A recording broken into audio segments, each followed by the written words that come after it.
They don't tell you the most efficient way. They just tell you the way that most people go. Well, they showed us two ways. Yeah. You know, we were going to Quincy one time and make a deadline. It said an hour and 45 minutes or whatever. I went the back ways. We cut off by an hour. So. But anyway, yeah. We left plenty of time and then we got here very early.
Okay, ready? We'll bow in. And then, okay, we can shift this way a little.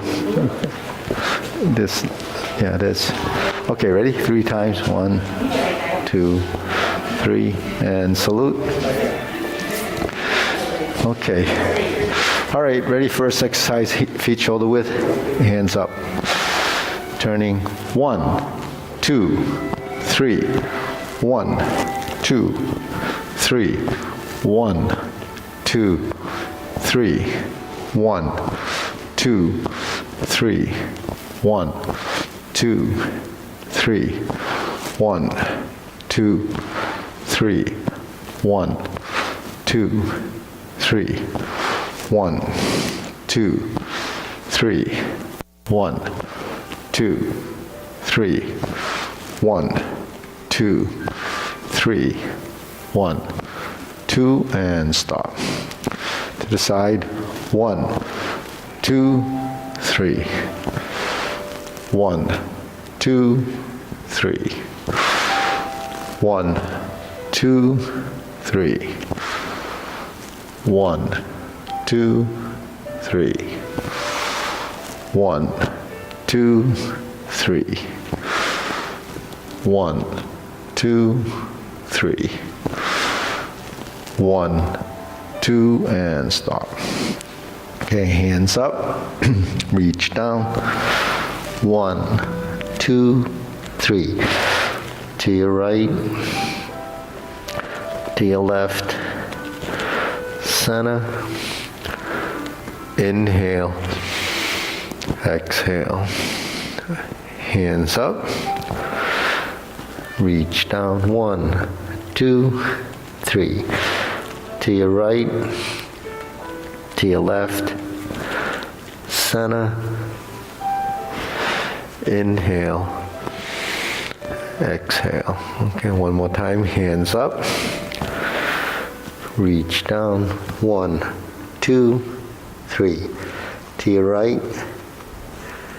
To your left. Center. Inhale. Exhale. Okay, hands on your waist. Circular movements. 1, 2, 3, 4, 5, 6, 7, 8, 9, 10. 1, 2. Reverse. 1, 2, 3, 4, 5, 6, 7, 8, 9, 10. 1, 2. Center cross. Knees. Circular movements. 1, 2, 3, 4, 5, 6, 7, 8, 9, 10. 1. Switch. Reverse. 1, 2, 3, 4, 5, 6, 7, 8, 9, 10. 1, 2. Hands on your waist, neck turning. 1, 2, 3, 4, 5, 6, 7, 8, 9, 10. 1, 2. Center, back and forth.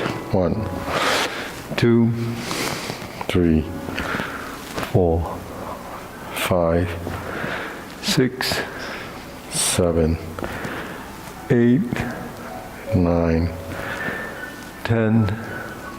1, 2. Center, tilt to the side. 1, 2, 3, 4, 5, 6, 7, 8, 9, 10. 1, 2. Center. Circular movements. 1, 2, 3. Reverse. 1, 2, and 3. Center.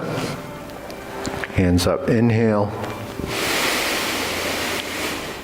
Exhale. Inhale. Exhale. Inhale, open your toes. And spread your feet. Turning.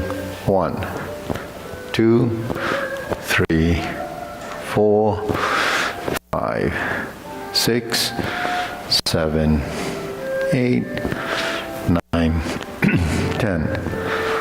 1, 2, 3, 4, 5, 6, 7, 8, 9, 10. 1, 2, 3, and stop. Okay, we're gonna do a little stretching. So this is something I don't do at the center, so just do the best you can, or if you want to skip this one, you can.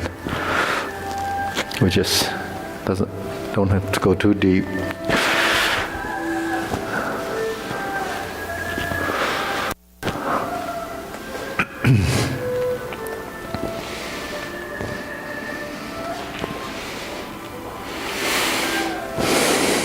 Switch.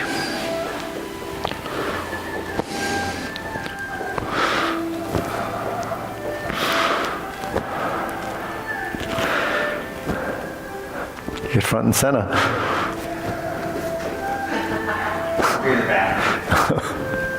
Switch. There's space right behind Nan.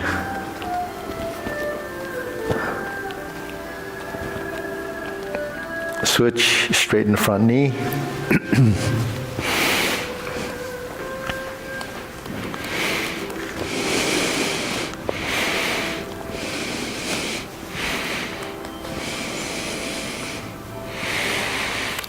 Switch.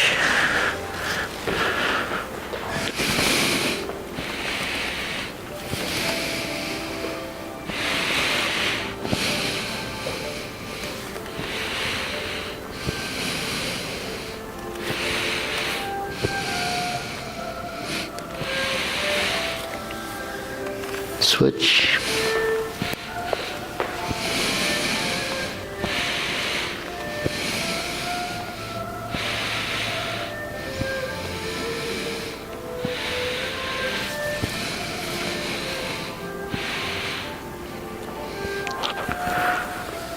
switch.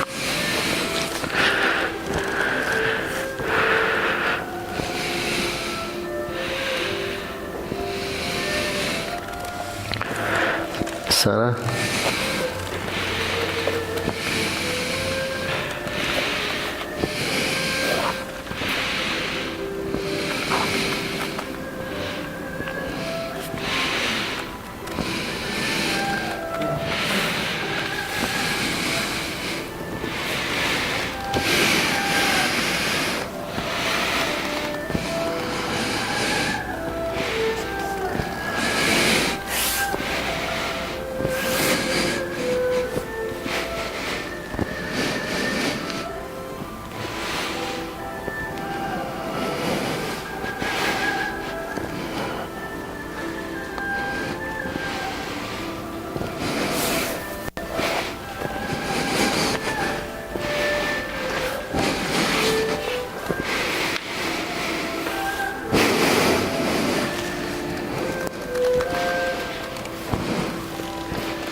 Okay, shake it out.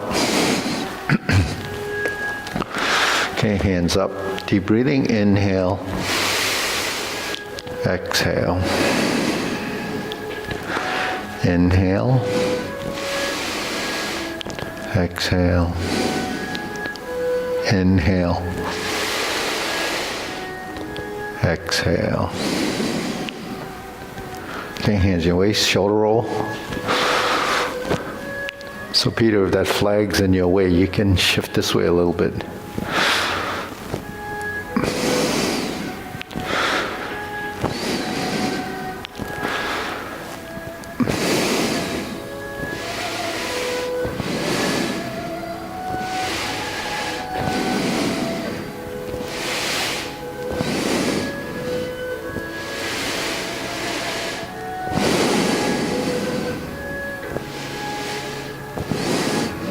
Reverse.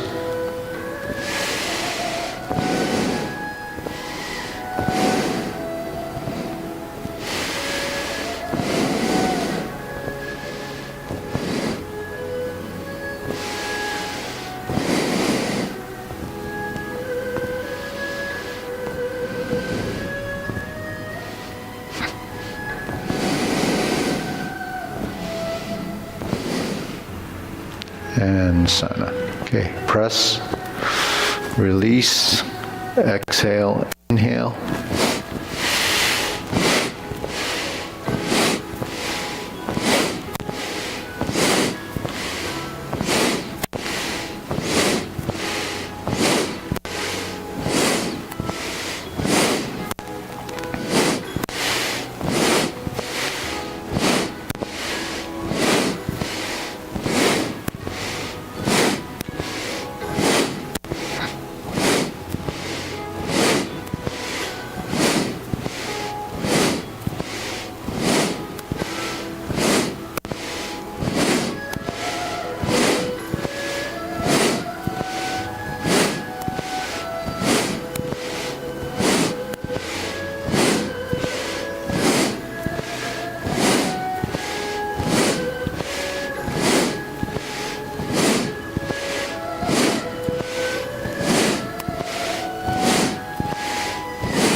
and stop. Deep breathing. Inhale.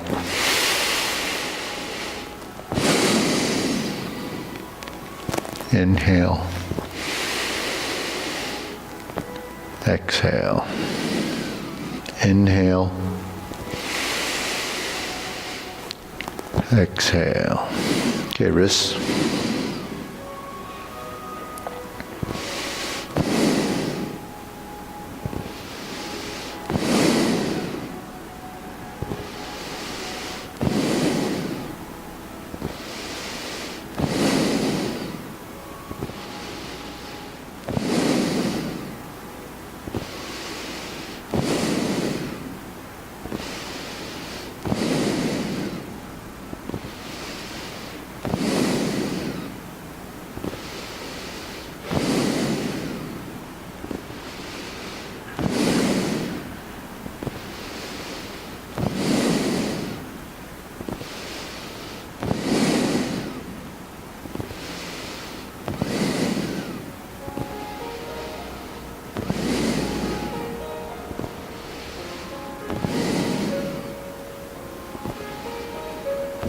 Reverse.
Okay, palms down. Bigger circle. 2, 3. 1, 2, 3. 1, 2, 3. 1, 2, 3. 1, 2, 3. 1, 2, 3. 1, 2, 3. 1, 2, 3. 1, 2, 3. 1, 2, and stop. Okay, weight, hands on the waist, shift your weight side to side.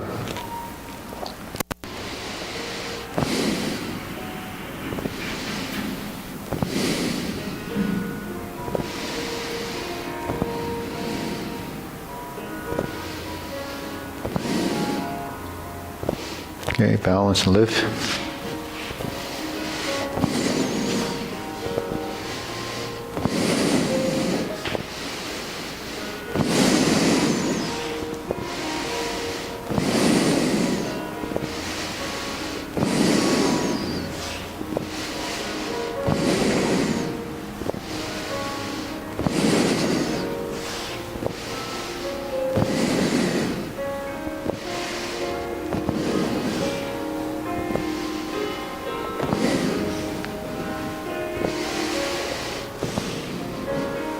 And center. Okay, insert needle. Up and down.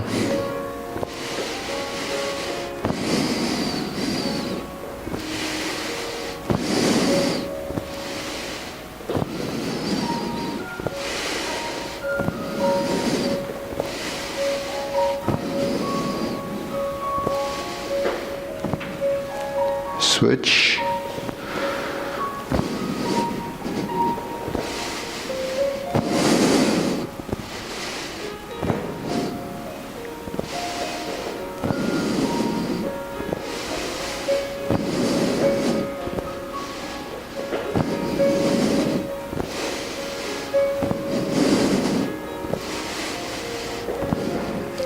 Okay, shake it out. Deep breathing, inhale. Exhale. Inhale. Exhale. Inhale. Exhale. Okay. Leg swing.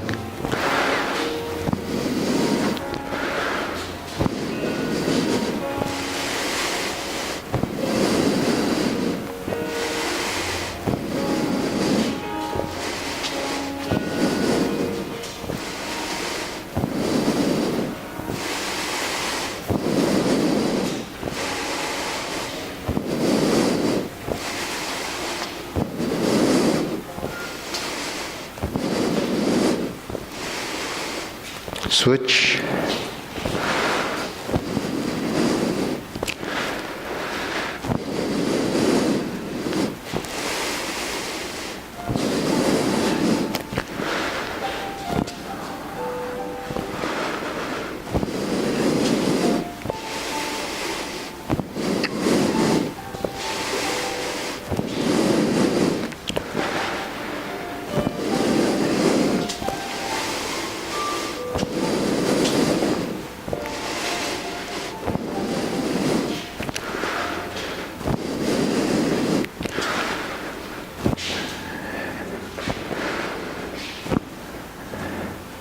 Okay, side to side.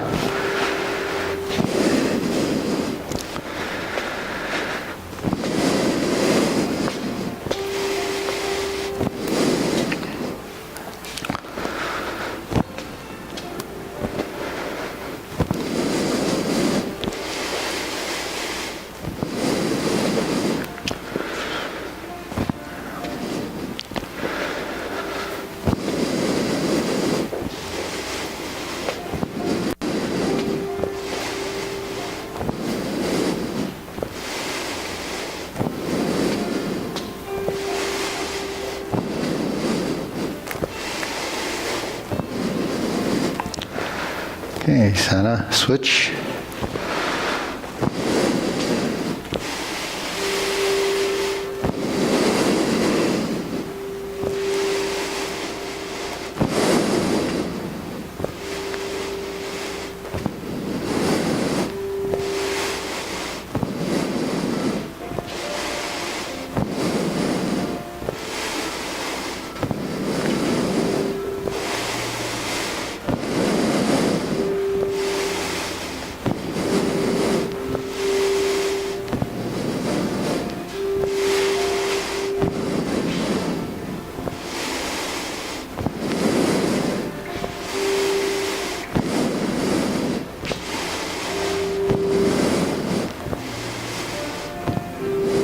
And Sana. Okay, shake it out. Deep breathing again. Inhale.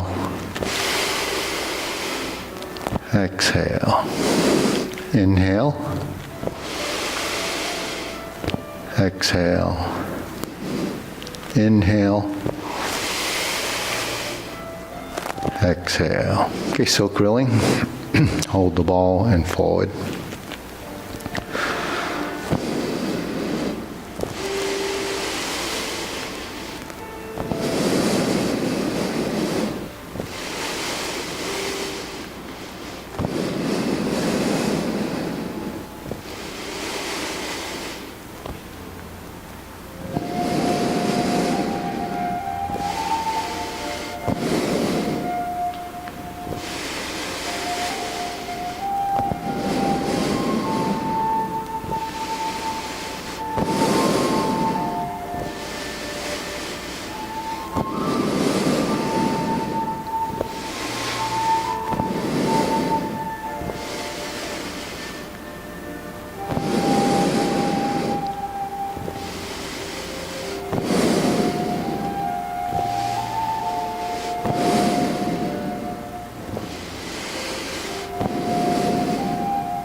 Switch and turn.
Okay, open and close.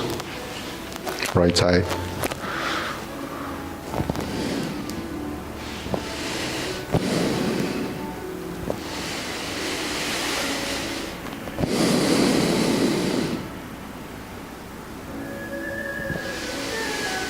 So right foot forward, right hand is on the outside of the arm.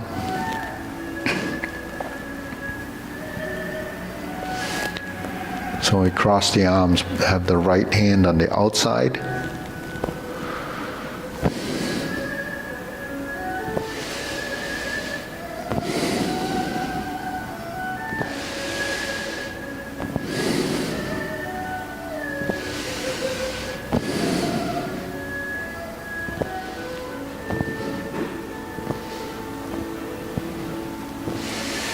Switch.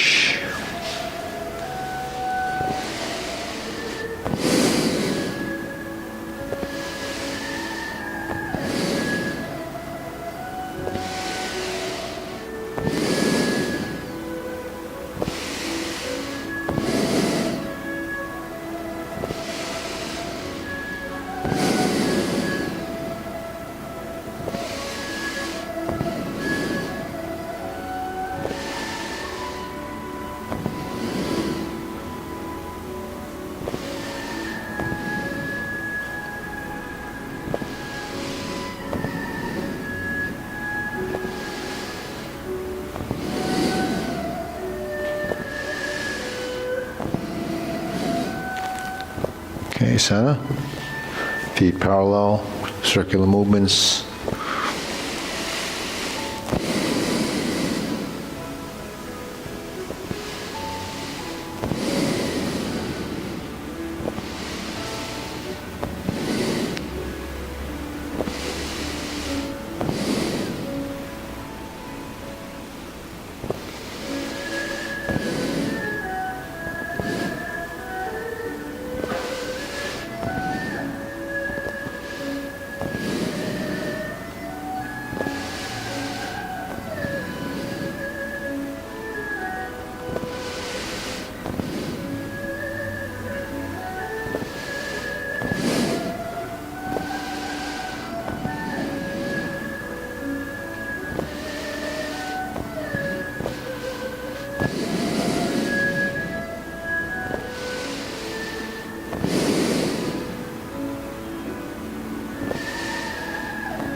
Low hoop, rounding out, cups your shoulders.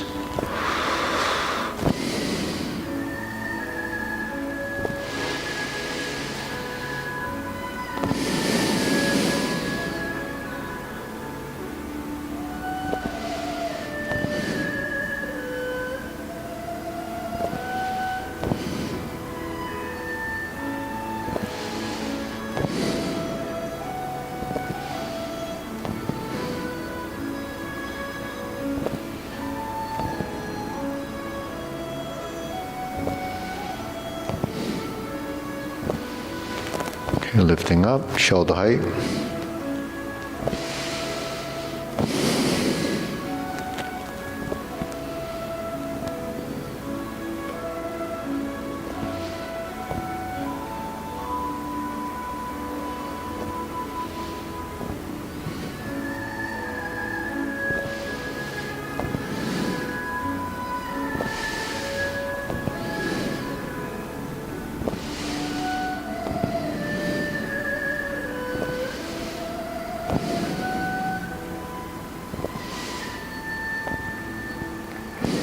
Elbows down.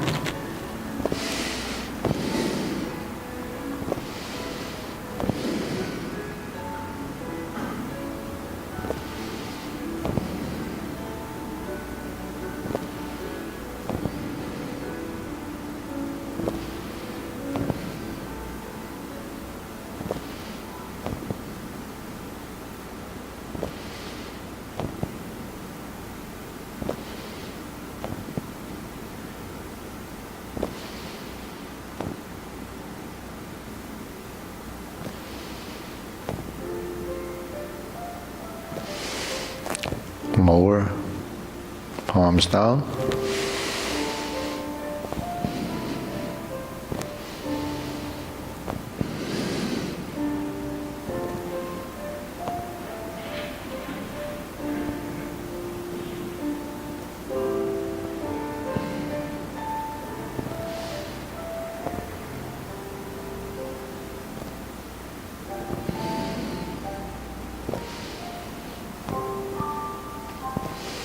Extend.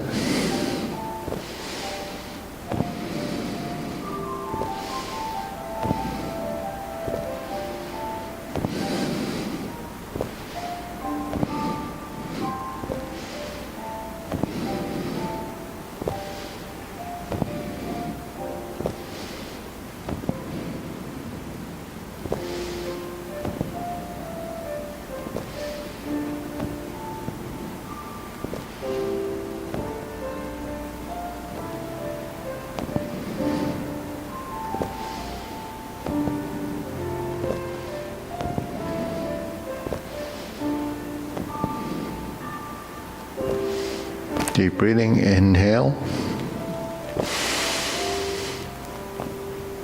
Exhale. Inhale. Exhale. Inhale. Exhale. Okay, diagonal flying.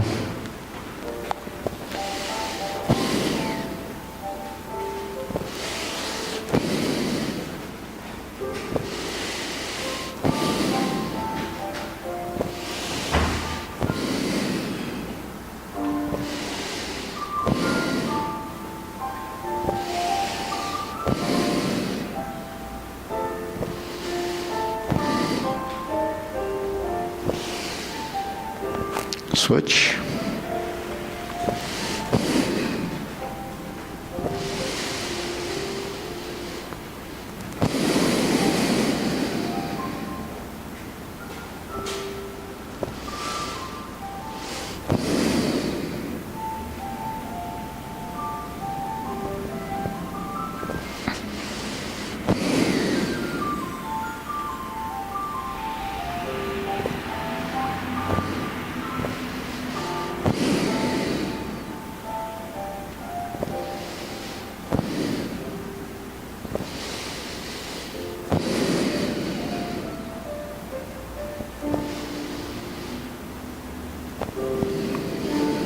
Okay, center. Cloud hands.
Okay, center. Carry tiger to the mountain.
Okay, infinity sign.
Form the fist.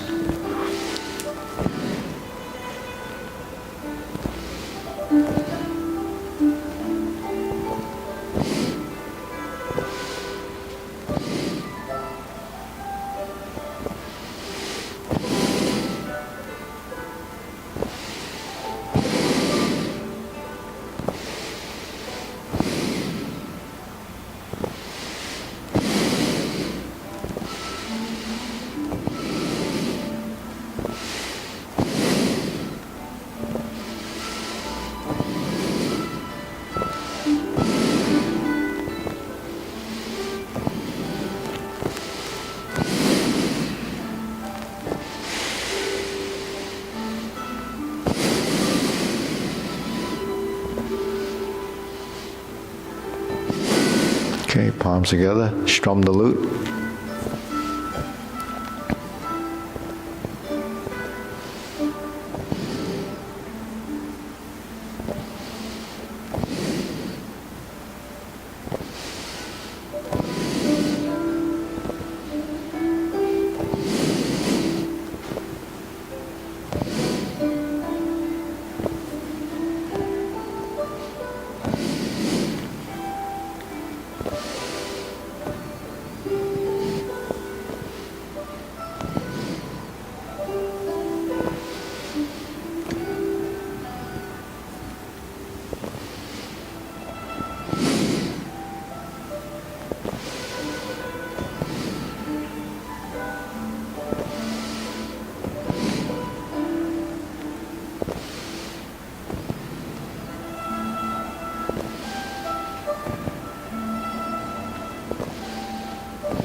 Turn, draw the bow.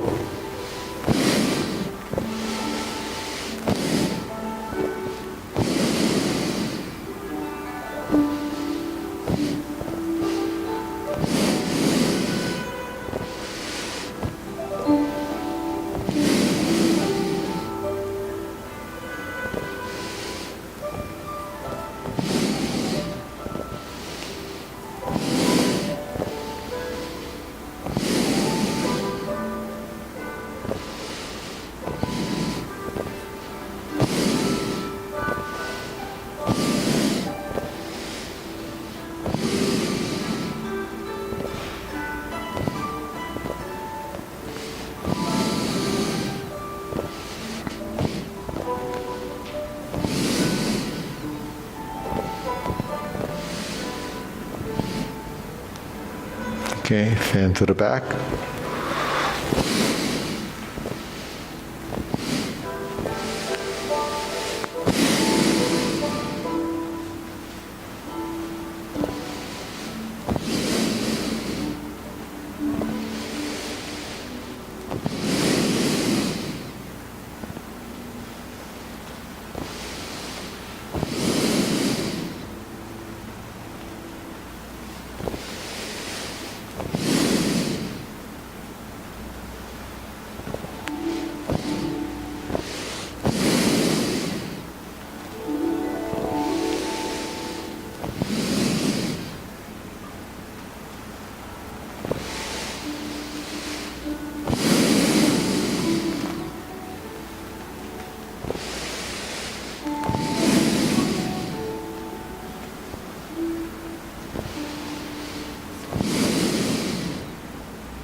Okay, raise the hand.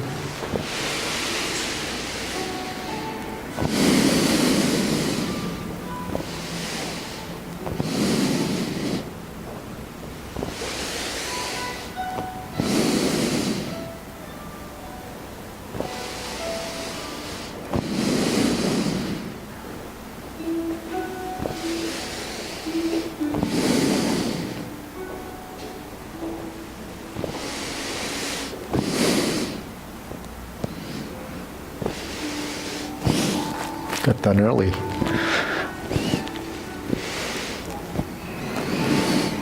Okay, one more.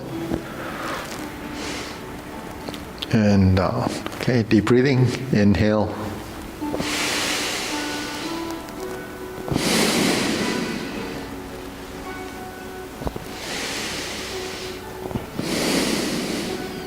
Okay, we're gonna take a couple of steps forward. And then we'll go through the sequence. Okay, ready, short form. Ready, starting off, feet parallel. Okay, preparation, begin.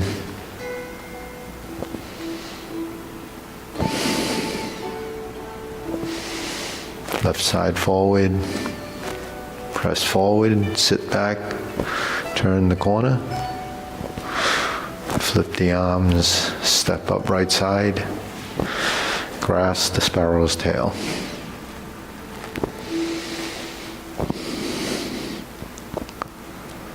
Hook your wrists, turn to the front, single whip. Hold the ball.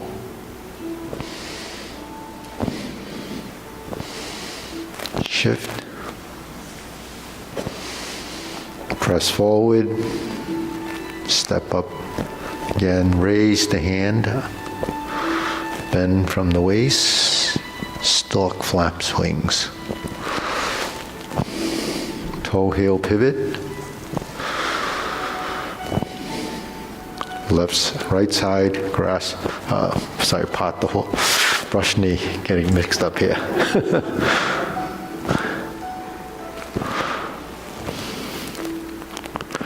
Go to the left side, brush knee.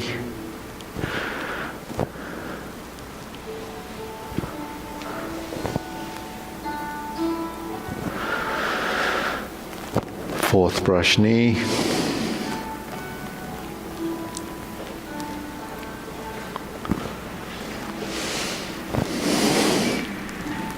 Strum the lute. Back to center left. Forward, palm up. Close the door, palms out. Form the fist. Punch. Divert, lock in, punch.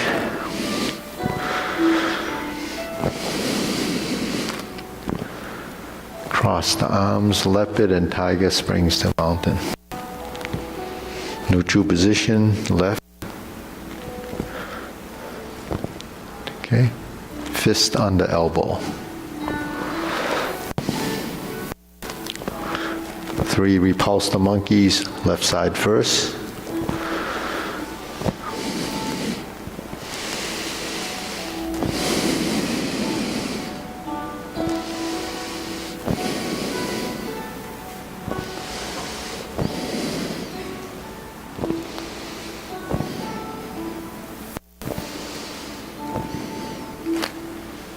Third repulse the monkey.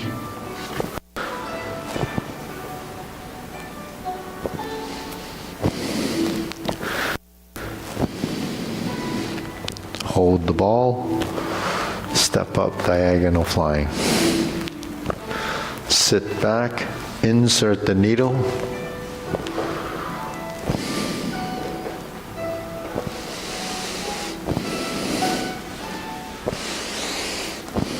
Turn. Stroke down. Parry and punch. Sit back to toe out. Step up. Punch. Divert, block, and punch.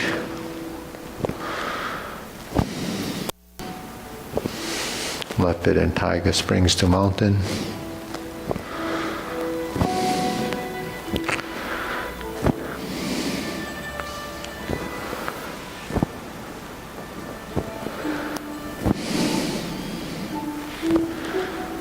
Cross the arms.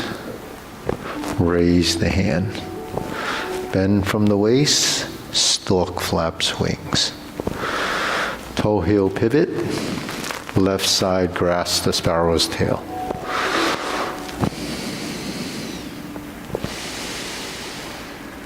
Hook your wrist, turn to the corner. Left side, single whip. Hold the ball. Flip it over, diagonal flying. Sit back, stroke down. Part the horse's mane. Toe out, step up. Stroke down, part the horse's mane. Cross corner, Jade Lady work shuttle.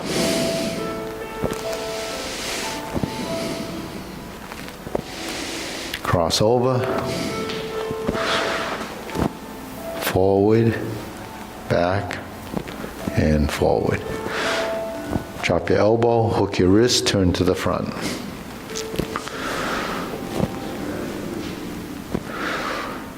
Cloud hands.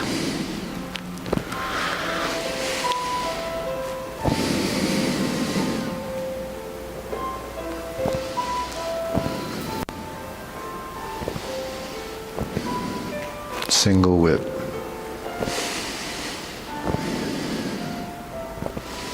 Okay. Hold the ball. Flip it over. Diagonal flying. Shift. Step backwards. Shift. Cross the arms. Step to the side. Shift. And close. Okay, deep breathing.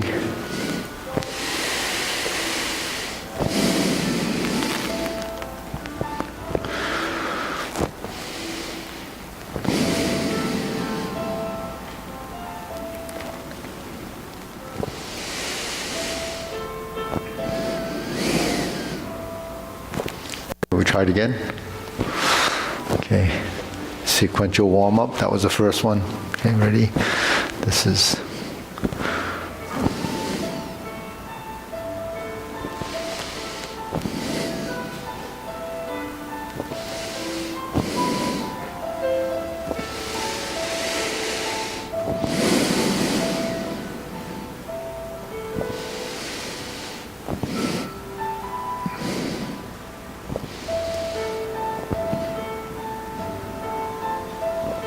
Hook your wrist, single whip.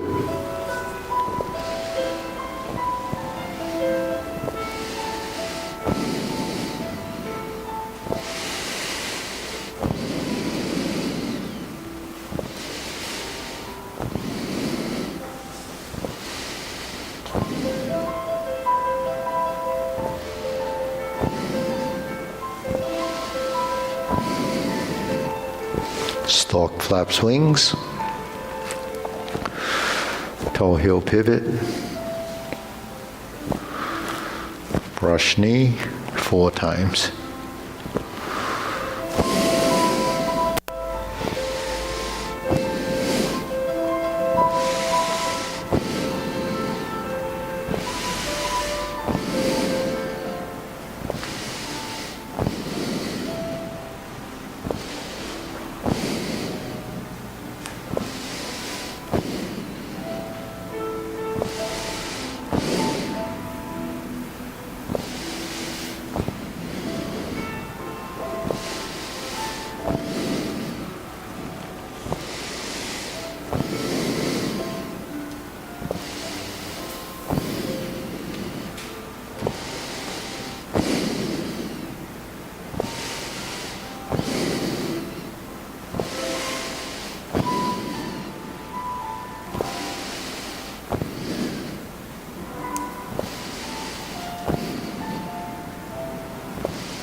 fist under elbow.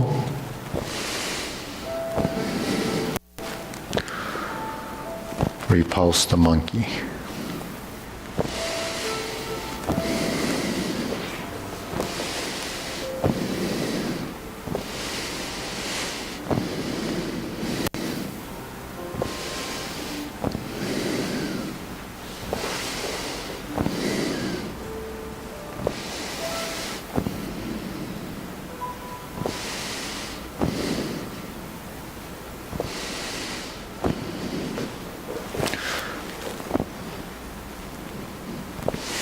Okay, next, hold the ball, diagonal flying.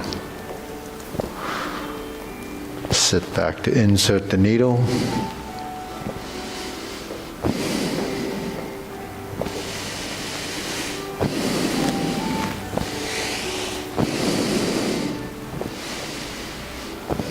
Stroke down, vertical down, parry and punch. Back fist, form the fist and step up. Punch. Divert, lock in, punch. Cross the arms, leopard and tiger springs to mountain. Carry tiger to the mountain. Cross the arms, left hand to the outside, raise it just to the forehead. Bend from the waist, stalk flap swings, toe heel pivot, left side grasp the sparrow's tail. Hook your wrist, sit back, left side single whip, hold the ball, flip it over, reverse the ball, diagonal flying. Sit back, stroke down, pot the horse's mane. Toe out, step up, stroke down, pot the horse's mane. Cross over, forward and back.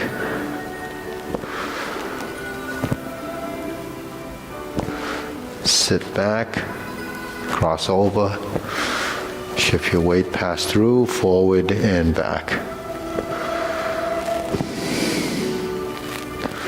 Drop your elbow, hook your wrist. Single whip. Cloud hands, move to the right, pivot to the left. Move to the left, now pivot to the right. Sink and pivot, 1 foot at a time.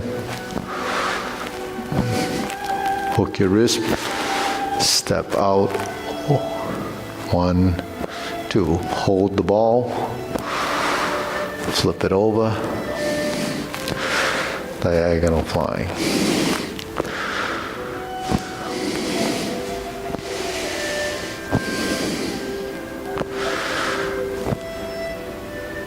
Okay, deep breathing. Inhale, exhale. Inhale, exhale. Okay.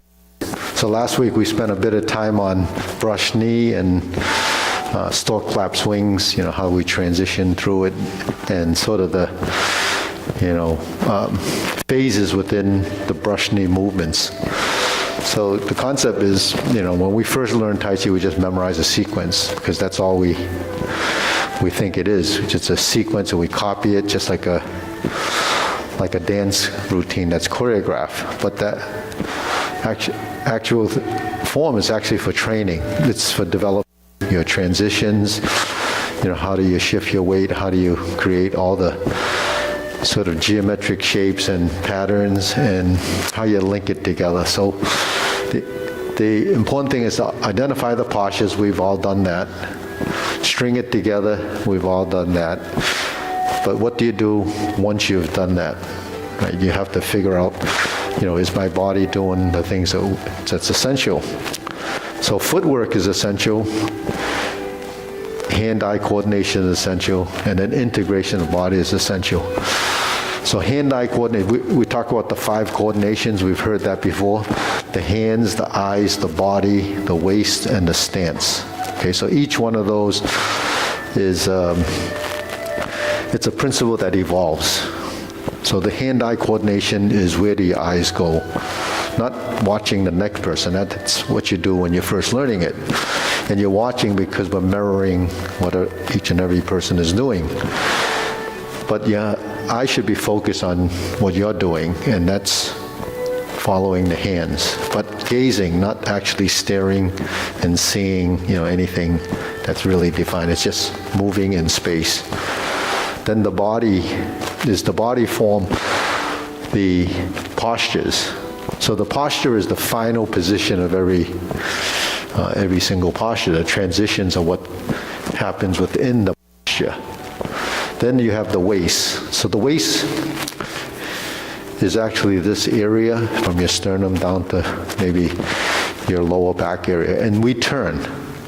We turn our spine in different ways. The more control you have, the more flexible it is, the more parts of your spine that you'll be moving. And then it's the legs. So the legs are defined, all of these are defined as methods. So we call it the ma, or the ma bu, which is your footwork. So in footwork is many things that happen. You have to learn to lower your body by sinking, releasing. You have your hips, your knees, and your ankles. So these 3 major joints are what we have to control. And that involves turning and pivoting and taking us into a direction. So that's what we kind of miss in the beginning, because we know we're going a certain place, but we look at it as just stepping into it or going over there. Stepping into it is just picking up your foot and moving over there or so forth. But we pivot and we rotate, just like we steer ourselves in a direction. And, movement is something that we control directionally. It's like when you drive your car. The first thing you do when you get into your car is straighten out either your steering wheels or make sure that they're going in the right direction before you gas it. But the thing is, we don't do that when we generally move. We just, anticipate and we just go there. So we actually have to try to control the direction of our movement by pivoting our feet first and then making our transition. Then you start to, accelerate into that motion. So going back to real basic things, when we put our heel together, we have 45 degrees. So that's pointing in the 2 corners. In this stance, the horse stance, is also pointing in those corners. Okay, when we pull the heels together, we pivot on one ball, and then the other ball of foot, we end up in the square stance. We learned that day 1, but it doesn't really click in the beginning because we don't know where that happens in the forms. So the thing is, when we pivot, it's just learning how to initiate a motion from the ball of the foot, and then pivoting on the ball of the foot till we face that corner, pulling it in and kicking the heel out and face that corner. But then when we open the feet like this, then we have to pivot on the heel. Now you have to pivot one at a time, because if you start doing this stuff, then you start to lose your balance. That's called double weighted, so that's a fault. When you're in this position, say for instance the cloud hands, in order to go that way, this is already in that direction. We pivot this foot. Okay, now we're in a direction, now we can move, right?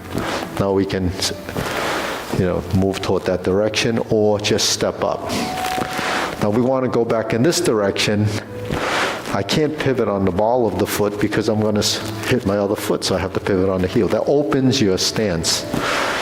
And then my foot's over there, and if I want to pivot the ball of the foot, it's going to go like that. But when you do that, that's not enough. You have to turn your hips and then pivot off the ball of the foot. And then now you're in this position. Now we plant the feet by lowering the heel, by releasing the ankle.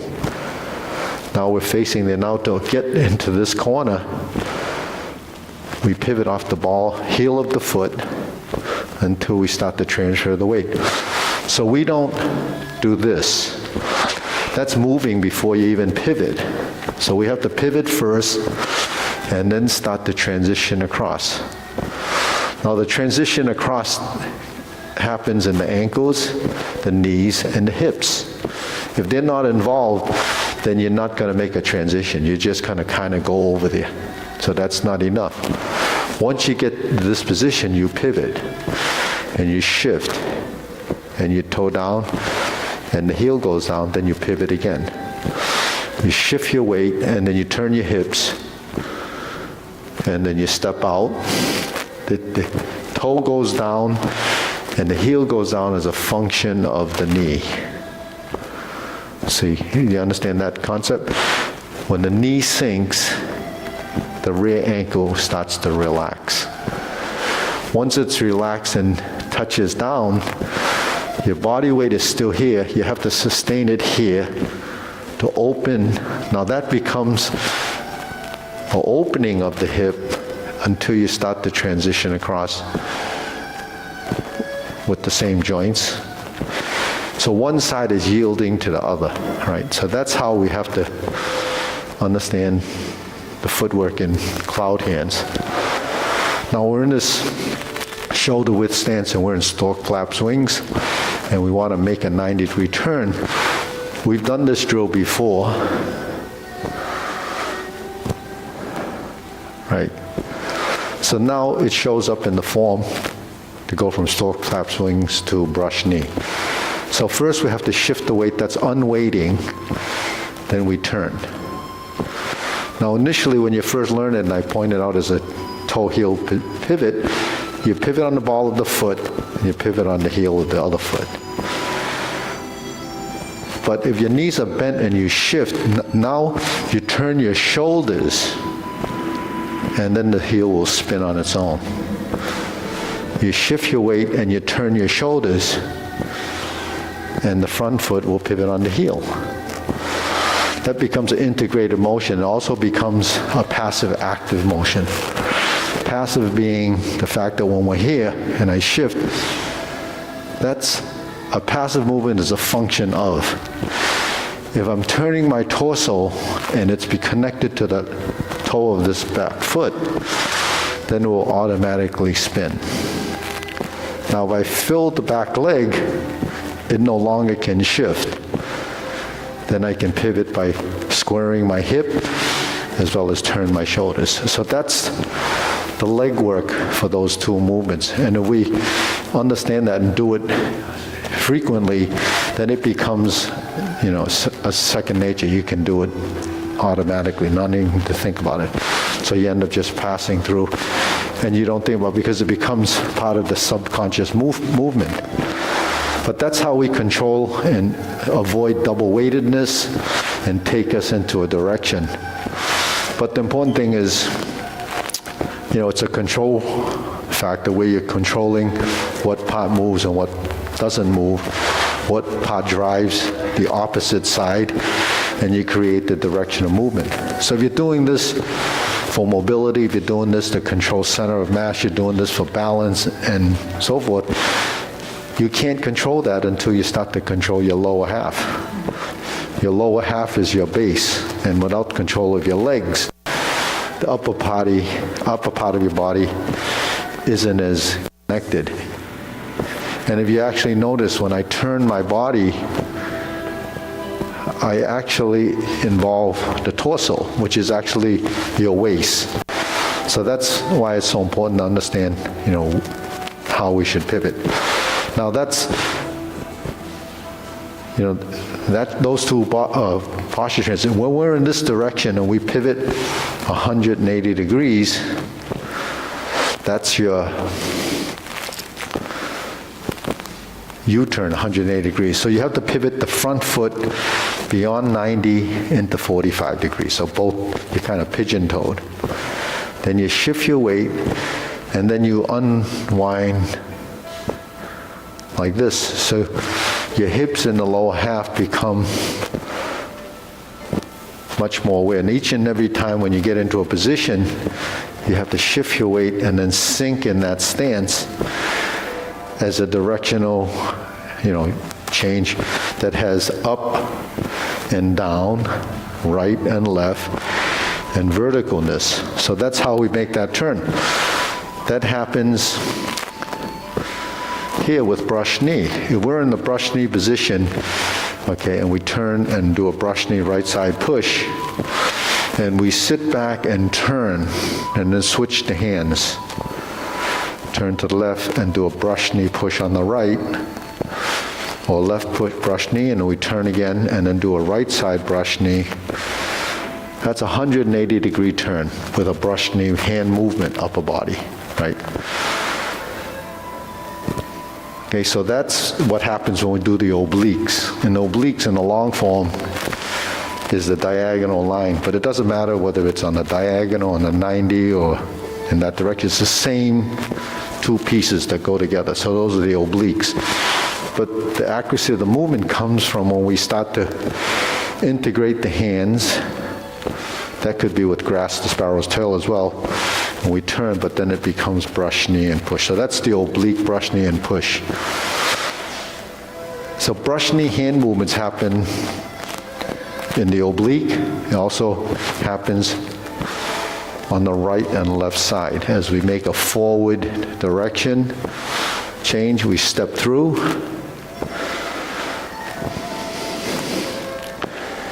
So we have that. Then we do a left side one. And then we step forward again and do it to the right side. So there's the hand movement to brush knee. Last time we work on the phases of it. But right now I'm just going over the footwork. If we were to go forward and straighten the back foot, then repulse the monkey going backwards. So the hand movement's essentially the same. So we went through 3 sets of postures and transitions that show up in the form as repulse the monkey, as brush knee right and left or left and right, and the oblique brush knee and push. So what is it? It's footwork. So we can distinguish the differences in the footwork. Then when we're doing the long form, it's much more clear as what happens to go from one corner to the next. So the 180-degree turn happens on the obliques. So where does the oblique happen? We're here, cross hand. We turn our torso, right? So we turn the torso and sit back. Now we're in the corner. We do the right side brush knee and push. Now we go to the left side. Now we go to the left side round out. We turn and sit back. So what we did was preset our upper body. So when we turn, we're wound up, and then we unwind and turn and push to the left. Then we have a right side grasp the sparrow's tail.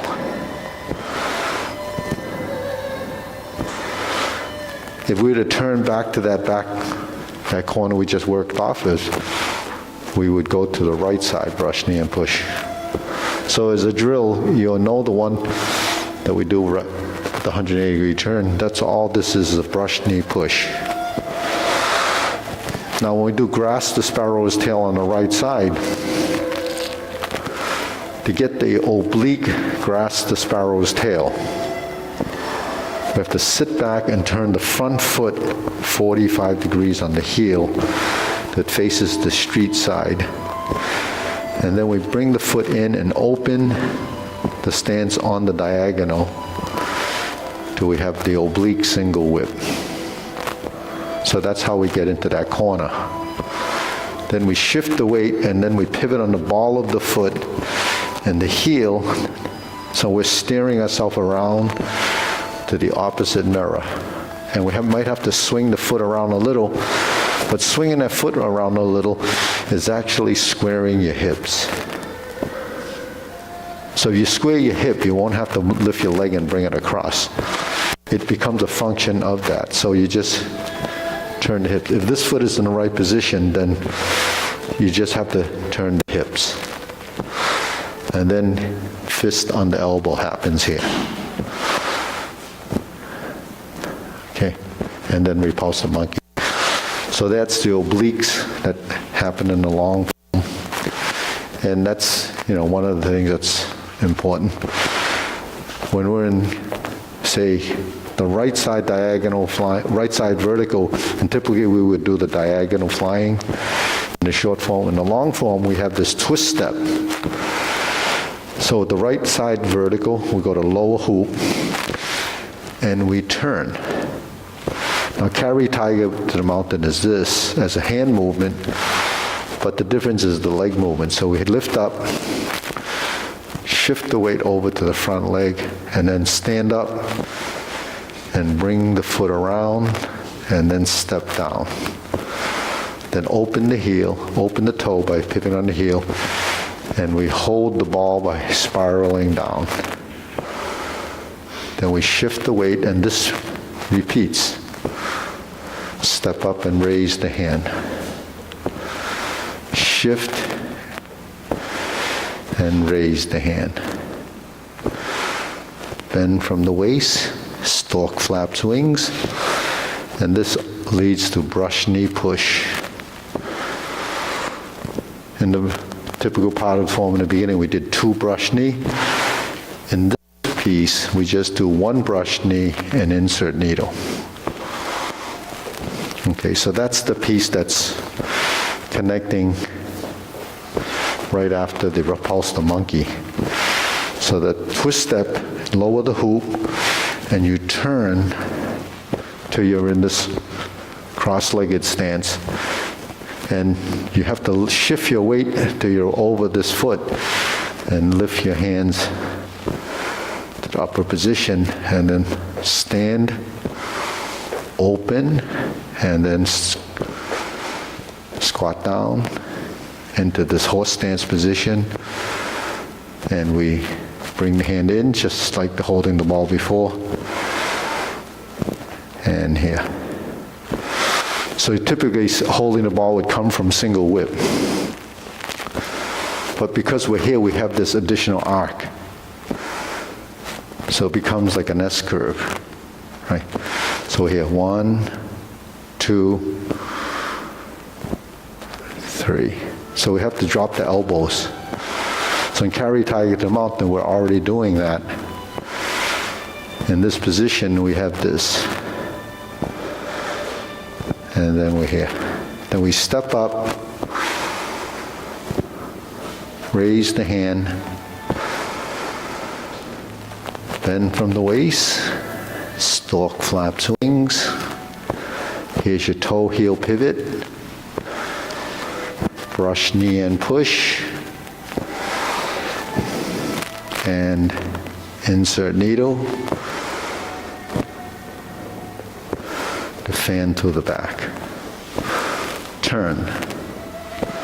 Stroke down, parry and punch. Form the fist and step up. Punch. Divert, block and punch. Okay, and in this form we actually should step back in that case. So parry and punch, now we retreat, form the fist and step back. So in the long form we step back the first time, divert and block, and then we step up to do grasp the sparrow's tail. So in the long form, it's only right side grasp the sparrow's tail, it doesn't have the left side. And grasp the sparrow's tail always sets you up for single whip. So that's a standard procedure. Just like fan to the back and parry and punch go together. And just like pot the horse's mane and jade lady work shuttle goes together. So this is just to, make it clearer to you, in the sequence, what sort of is a logical thing to happen. So you have those postures that kind of string together. So we were to go to, say, the form and go through till we get to leopard and tiger springs the mountain. This is in long form. We're going to tie together the obliques and see what that first section of the form looks like. So bring the hands down. We do the first carry tiger to the mountain. Typically, in the paradigm form, we would go to the left side. But here we cross. And then we're in this position. The right hand is to the outside. In the Tai Chi Paradigm, left hand, because we raise the hand, but here it crosses with the right to the outside. We turn, find the corner, brush knee, right side push. Left side with a 180-degree turn, brush knee and push. Right side grasp the sparrow's tail to oblique single whip. Remember how we got there? We just pivot 90 till it's 90 degrees to that wall going to the street. That's a 45-degree pivot. Move your foot in and then move it out to open the stance here in a single whip. Now we shift the weight to the left and we pivot twice, 1, 2, and then if you have to swing over by pivoting your hip, stroke out, fist under elbow, and then back. Then neutral position. Repulse the monkey the same.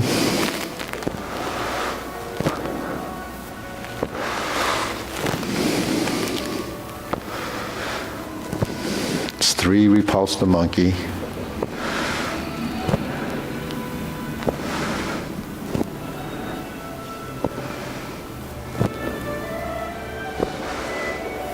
And once you finish the 3rd, repulse the monkey, we go to the right side. And then we lower the hands to a lower hoop position, pivot to cross the legs, lift the hands up, and then we open the stance. The supporting leg is already 45 degrees, and we step down, open the stance, and now we're here. Spiral down to lower hoop, bring it across to level. Then we shift, diagonal flying. This is standard procedure, just the repeat from the beginning. Raise the hand, bend from the waist, stork flaps wings. Toe heel pivot, 1 brush knee.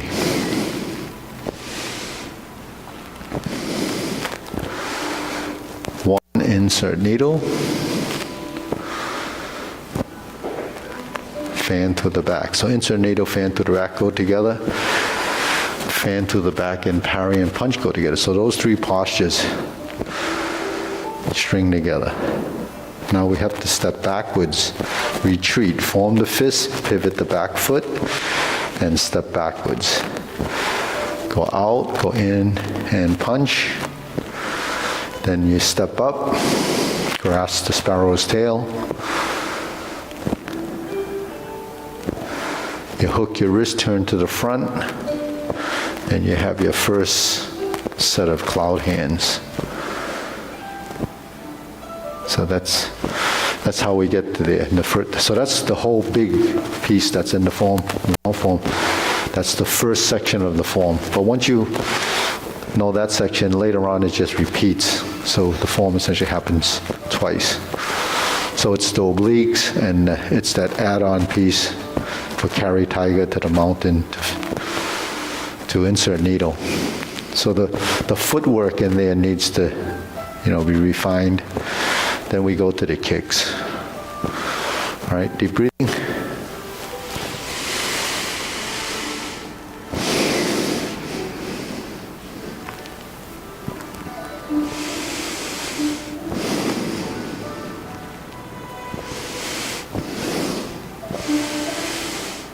So there's not a whole lot in that section that we haven't done already. It's just that pivot carry tiger to the mountain is the big difference. The rest of it is just directional, and it's the same postures we've been doing. Your question? No? Okay, anybody a question? Yeah. Okay. With length of steps, okay, those guys are so tall, they take a big step. Here I have tried to go and bang into it. Is that the standard? No, you actually, the deeper the stance you go, the more work or strength your legs need and more flexible you need. But, because Tai Chi, you can adapt it to the individual. It still has a stance, but the width of the stance or the length of the stance can vary. So if you want to keep the smaller frame, because they are called frames, large frame, small frame, medium frame.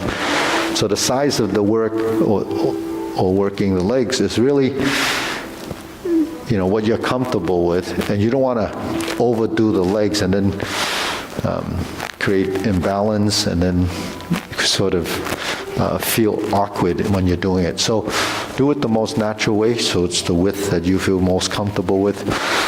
But I would say probably if you look from a side view, the furthest this can go is probably way out here until this would be the extreme stance, the knee to the toe with the heel still down. The shortest stance would be maybe 1 foot away, one length of your foot away, and that would be sort of the most comfortable stance. So if you're training for strong legs and deep stances, you have to go to the big one. But for our purposes, for practicing for health and balance, so you only need to go about 1 foot length out, and you move it out about 2.5, 3 inches. So if you look at this stance and you go forward and back, if I pivot on the ball of my foot and I move straight up, that's still shoulder width. That's still the 90-degree position. So if I'm here, if I pull this in, right from there, I went straight out.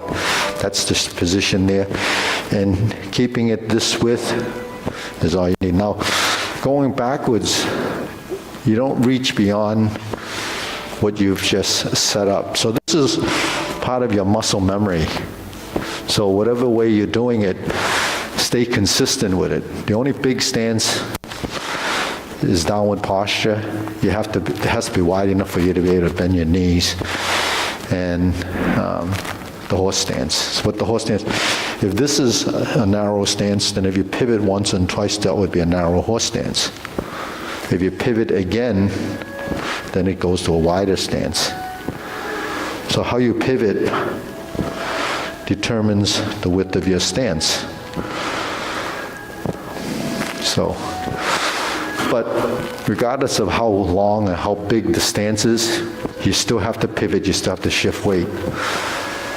But just that the bigger the stance, the more extreme the shift is. So if you have an extreme shift, that transition is difficult to do because you have a lot of mass moving across in a long distance. So it's going to be more taxing on your legs. So people that compete, or maybe they want a certain image to be portrayed in the form, then they're going to do the bigger frame. But functionality is with the small frame. Application is with a smaller frame. Because the big frame is the training for strength and flexibility and range, but doesn't mean you can get in and out of your stances efficiently if you were to apply the technique. So it's just like boxers. They don't squat down when they box. They're up here and they're up on their toes because agility and movement happens when you're more in the vertical position. But you can't do it with your feet together because you don't have stability. You don't have a base.